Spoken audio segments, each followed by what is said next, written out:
Então, tudo bem. Para que é que servem as funções? Funções servem para organizar a forma como o teu código é escrito. Então, permite que você se concentre em partes menores de código, simplificando o processo todo de escrita. Então, você pode utilizar, não apenas pode, mas deve utilizar, toda vez que você consegue perceber que uma ideia pode ser representada por um módulo.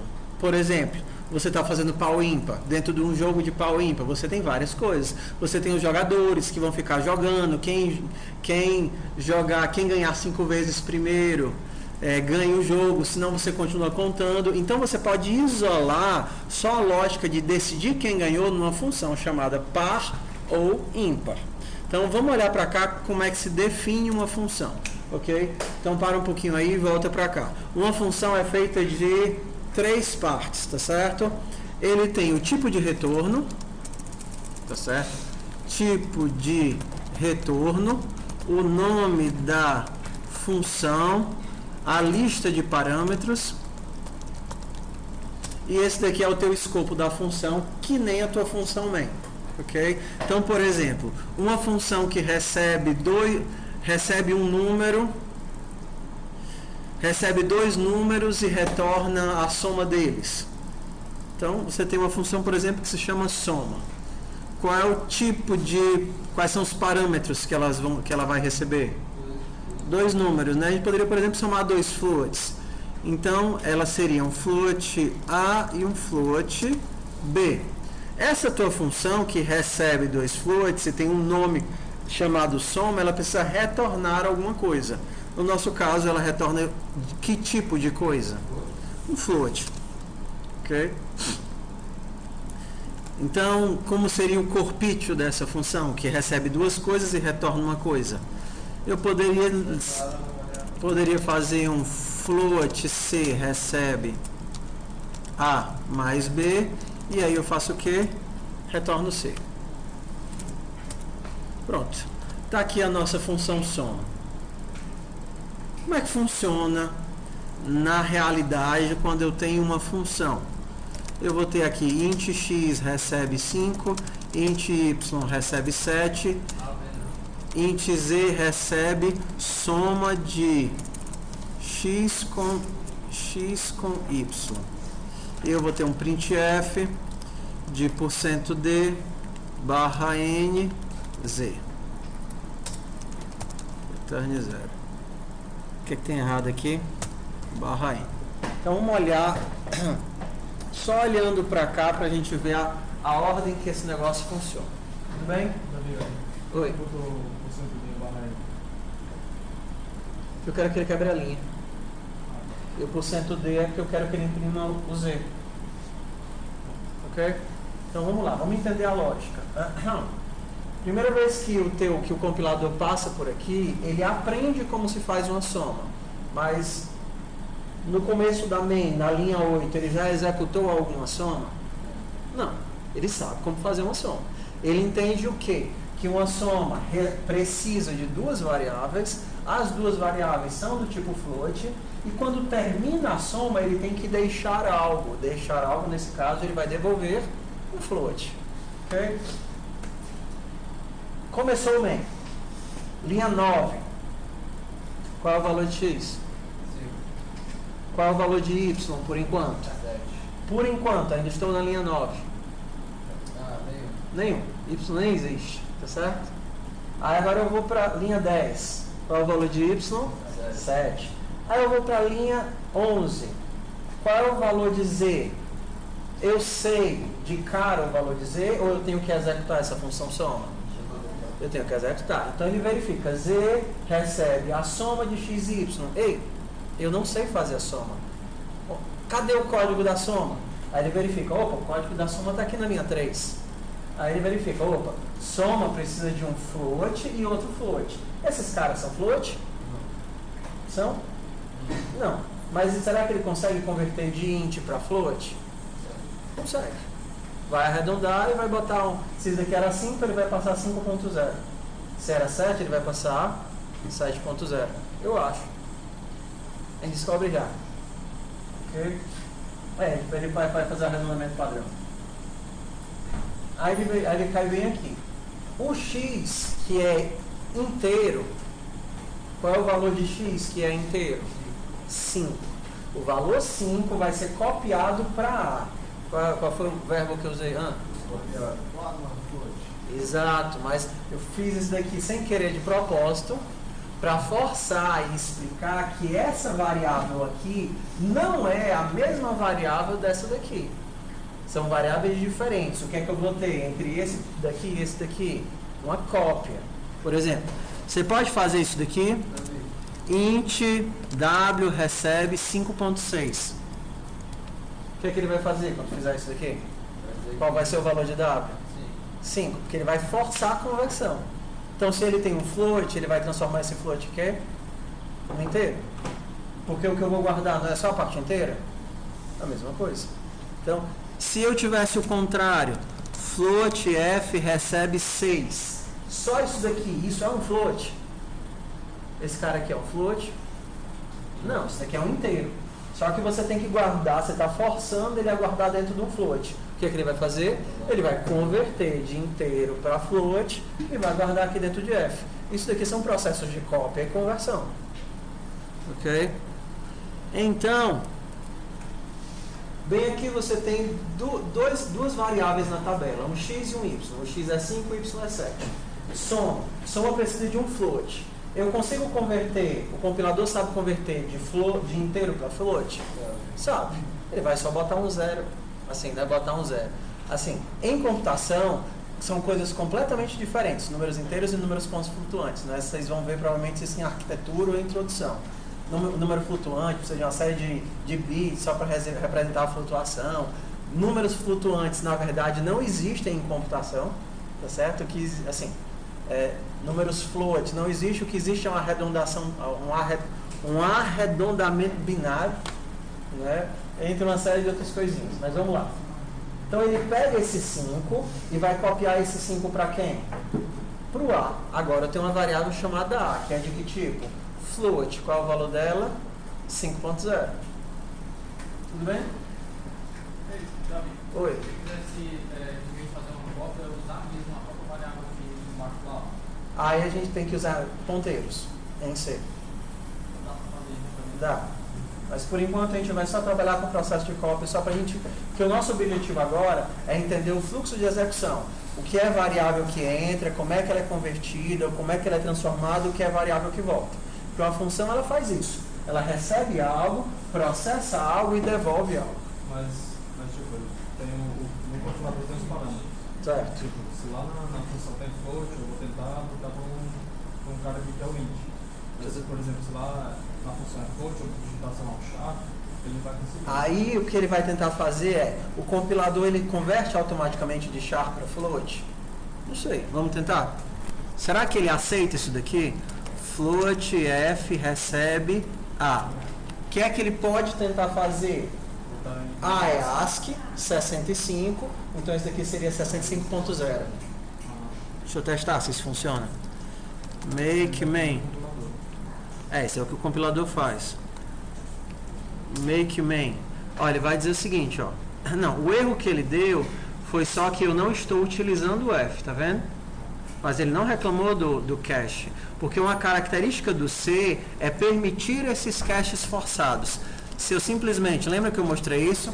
Se eu quero só que ele pare de reclamar, meu filho, pare de reclamar que eu não estou usando o F.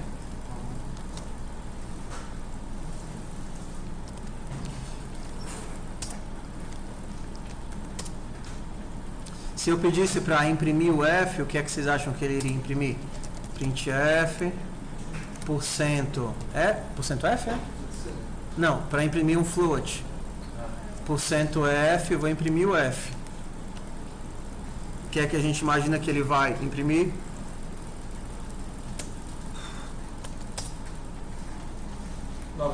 Porque o A é 97. O A maiúsculo que é 65. Eu sempre me confundo com isso. Ó, ele converteu o A para float, forçadamente. Então vamos ver o fluxo do que acontece bem aqui, ó. Vou tirar esse F daqui, tá certo? Vou tirar esse cara daqui. Tiro o printf também. Então vamos lá. Eu tenho bem aqui duas variáveis inteiras. Preciso executar uma soma. Soma precisa de dois floats. converto esses caras para float para cá. Esse processo que vocês estão vendo aqui é o mesmo que se eu fizesse isso, ó. Float A recebe X, não é assim? Float B recebe Y. Tá vendo que é a mesma coisa? Estou criando float e atribuindo esse cara. Por que eu estou forçando isso? Para dizer que essas variáveis não são as mesmas dessas daqui. O que eu passo por parâmetro é copiado para dentro da função, numa outra variável, num nome diferente. Filho de Deus, menino meu, foca aqui, meu. Tu tá em que mundo, mano? Tu pode tentar fazer o exercício depois, mas daqui a pouco eu faço esse exercício com vocês. Mas se vocês perderem isso aqui, vocês vão ficar viajando em funções, ou então com ideia errada sobre o que acontece. Então desliga os monitores, resiste à tentação de botar o código para funcionar. Eu sei que é muito frustrante essa sensação de estar quase funcionando, você não sabe porquê, mas provavelmente tem algum sinal, algum menor em algum lugar, ok? Sim, David. Então toda vez que uma função ela retornar um valor não seja vazio, eu tenho que implementar ele em outra variável, como você fez em dizer. Não. Então, vamos ver ela aqui assim, do modo expandido, depois a gente faz o modo compacto. Tudo bem? Então bora só ver o fluxo. Eu vou debugar com vocês para a gente ver isso daqui. Então bora lá. A gente entende, depois a gente enxerga. Queria sugerir por obséquio, antes que sapatos voem nessa sala, que você desliga o monitor e olhe para cá. Tudo bem? Então bora lá. Esse processo de chamada da função, ó, passando o inteiro e recebendo um float, eu fiz nomes de variáveis diferentes e tipos de variáveis diferentes para socar na cabeça de vocês que são variáveis diferentes, ok? Porque senão a pessoa, quando a gente coloca aqui float, A, B, B, a pessoa, o A está indo para lá. Não, o A não está indo. O que acontece? Aqui é uma nova variável e o valor daqui é o quê? Copiado. Copiado para dentro de um escopo local. Tudo bem? Então vamos lá. Então, só representando. Então aqui eu estou dizendo que eu estou criando uma variável A que vai receber X. E estou criando uma variável B que vai receber Y. Ou seja, copiar o resultado de A e copiar o resultado de Y. Estou criando internamente uma variável C, que vai guardar A mais B. E aí eu estou retornando a variável C.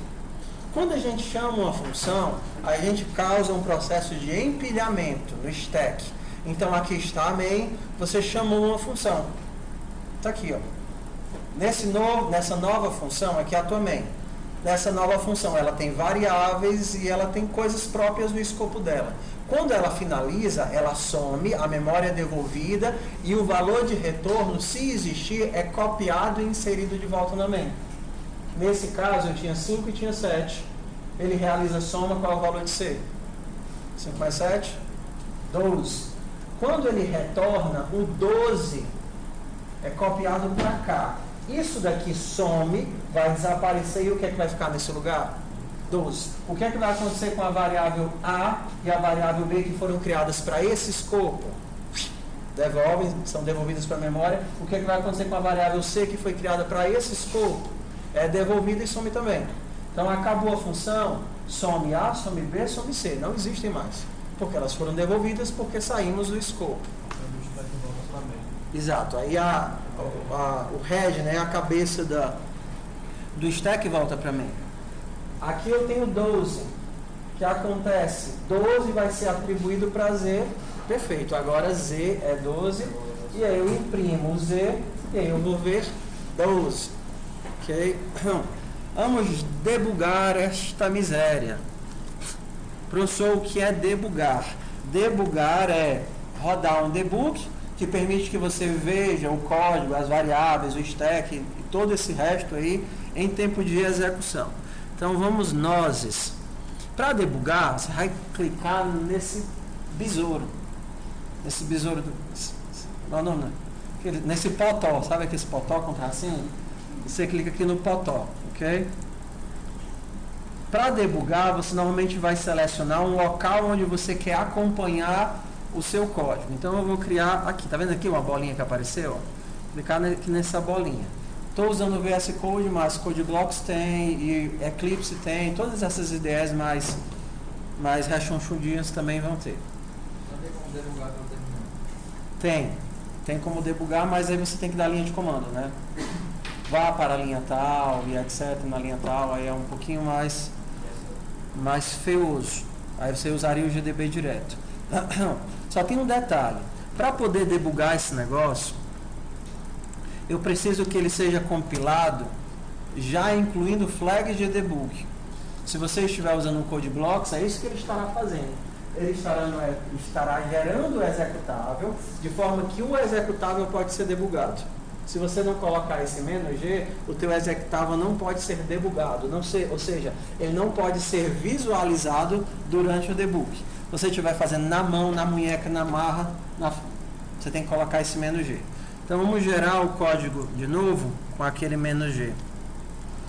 rm main make main. Ops. Para apagar o arquivo que existia, para gerar de novo. Pronto. Ó, tá vendo que ele compilou com "-g agora? Ok? Significa que esse executável ele já tem instruções que podem ser utilizadas para debugamento, debugação, debugabilidade. Ok? Então, ó, para gerar o debug, a gente clica nesse breguecinho aqui. Cadê turma? O que é que não funciona, mano? Ah, tá. E nesse caso a gente vai utilizar esse daqui, ó. Ok? No VS Code, nós temos que alterar esse nome aqui para o nome do programa que a gente está gerando. Qual é o nome do programa que a gente está gerando? Main. Então eu vou bem aqui, apago isso daqui tudinho e deixo bem aqui só main, nossa mãe. Pronto. Está no ponto de começar a nossa debugabilidade. Então eu vou clicar nesse bregacinho aqui, nessa setinha, tipo inicie. Ele vai abrir o terminal que existiria se, por exemplo, eu precisasse digitar dados, ok? Então, se você desse um scanf, você teria que escrever a partir desse terminal, mas no nosso caso a gente não tem scanf, né? E aí ele para justamente onde eu coloquei a bolinha, tá vendo aqui? Então, qual é o valor de x atual? Antes de executar a linha 9, 32.767. Por quê? De onde é que vem esse valor? Porque esse é o lixo. LEXO, lixo. Vamos para o próximo passo. Ó, step over, próximo passo. X virou 5, Y virou 7. Não, o Y vai virar 7 quando eu clicar aqui, né? Ups, Y virou 7. Qual é o valor de Z? Ele ainda precisa fazer a soma, correto? Então eu vou clicar aqui para dizer entre dentro da função. Ups, onde é que ele entrou? Dentro da função soma. Você percebe que aquelas variáveis que existiam x, y e z não existem mais? Porque nesse escopo, o que vale é o escopo local. Dentro desse escopo, quais são as variáveis que existem? A, B e C. Qual é o valor de A? A copiou o x, então A é 5. B copiou o y, B é 7. E o C ainda é 0 porque não teve a soma. Então vamos para o próximo passo. Agora o C é 12, ok? E aí eu posso beco pegar de volta, né? Ou então simplesmente executar mais um e sair. Agora que ele retornou, ó, se eu clicar aqui eu vejo. Ah, eu não vejo o resultado ainda não. Como ele não terminou de executar a linha, Z ainda não recebeu o resultado da soma. Clico mais um agora e aí eu vejo que Z é 12. E aí eu vou para o printf. Se eu tivesse como, né? Se eu tivesse o código fonte, eu clicasse aqui, eu iria para dentro do printf ver o que o printf está fazendo, porque o printf é uma função. Mas ele não consegue pular para dentro do printf porque ele não tem. E uma coisa aqui que eu não mostrei para vocês foi a pilha de funções. Então vamos rodar, vou quebrar e vou rodar de novo, tá certo? Quebrei, mandei rodar. e aí eu vou para o próximo, e para o próximo, e aí eu vou entrar na função soma. Ok? Então, vejam aqui atualmente qual é o empilhamento. Da função main, lá na linha 13 eu chamei quem? A função soma. Se eu chamasse uma outra função, colocaria outra função aqui. Se eu chamasse outra, eu colocaria outra. E aí, conforme eles vão voltando, eles vão desempilhando as funções. Até voltar de novo para main quando eu saio desse cara aqui. Ó. Quando eu sair da função soma, ele vai desempilhar a função soma e voltar para main. Ok? Até terminar a main. Isso daqui é legal quando, por exemplo, seu código está dando algum erro e você não quer ter que colocar 1 bilhão de printfs para saber o que está acontecendo. Então você debuga, seta os breakpoints e vai vendo o que está acontecendo. Oi. Esse carinha aqui é o arquivo que o VS Code precisa para saber qual é o arquivo que ele vai debugar. Ele é criado na hora que você clica bem aqui nesse negocinho. Se esse arquivo não existir, você clica, seleciona aquele C++ e ele cria esse arquivo. As duas preferências, né? O tamanho da fonte. Não, que é o arquivo de configuração do projeto. Ok? Isso daqui vai ser criado lá em .VS Code, bem aqui, ó. .VS Code.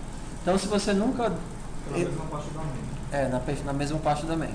Mesma parte do projeto. Você clica aqui em debug, clica aqui, seleciona C++, ele vai criar esse arquivo.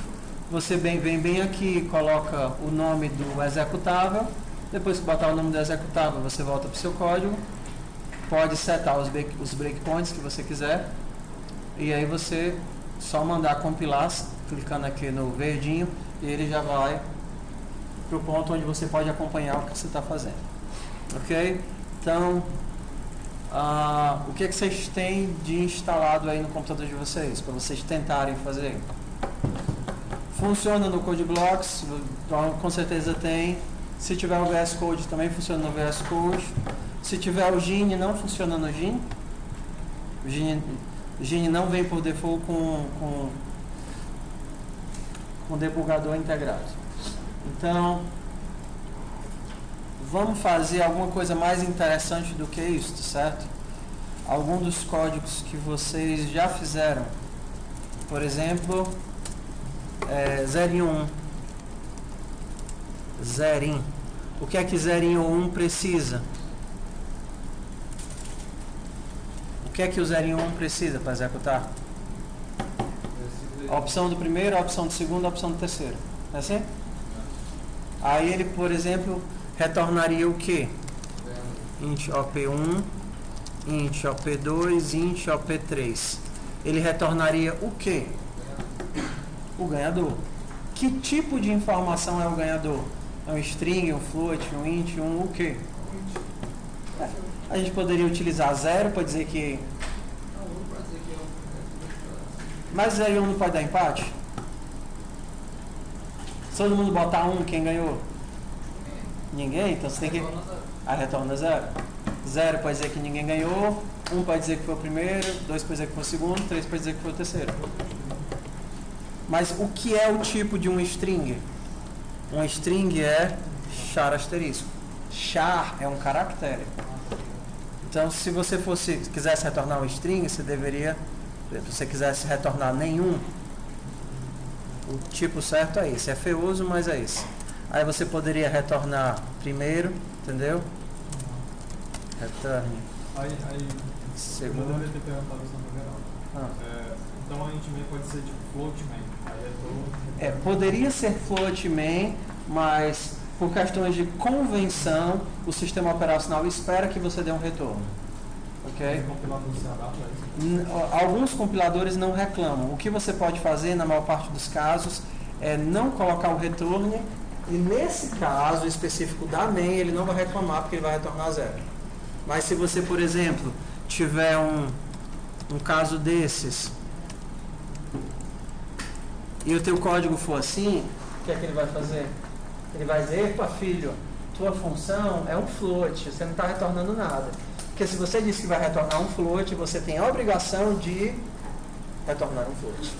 Ok? Então, bora lá, pessoal. Tentem, antes de fazer o 0 e 1, tentem fazer uma função básica qualquer de soma, subtração, etc.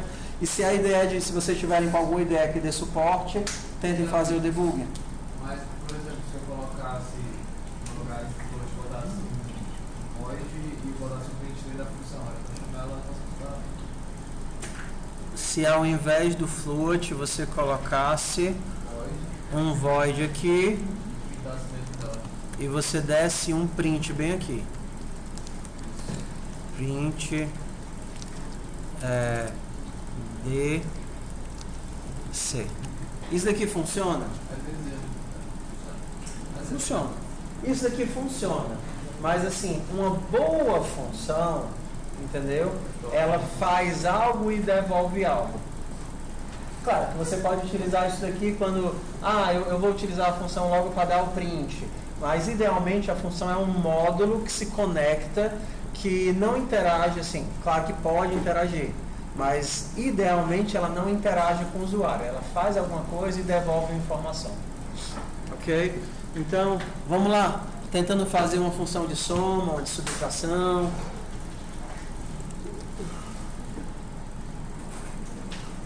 Detalhezinho aqui, ó. Percebem que a minha função agora é void, né? Se ela é void, ela devolve algo? Não. Se ela não devolve algo, eu, por exemplo, não posso fazer isso. Quem é o Z? É o resultado da soma. Mas se soma não devolve nada, eu não posso pegar o resultado dela. Então, esse daqui teria que ser um... Eu ia chamar com outro void. Não, void não é um valor. Eu não posso guardar um void. Tipo, nada é nada. Eu não posso ter nada recebe 1. Nada recebe 2. Nada não existe.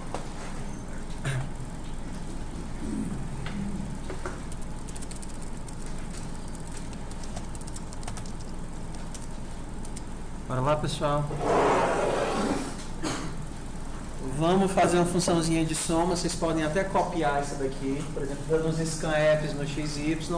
Só para botar para rodar. E aí, quando você botar para rodar, você debugar lá. E regozijamos juntos.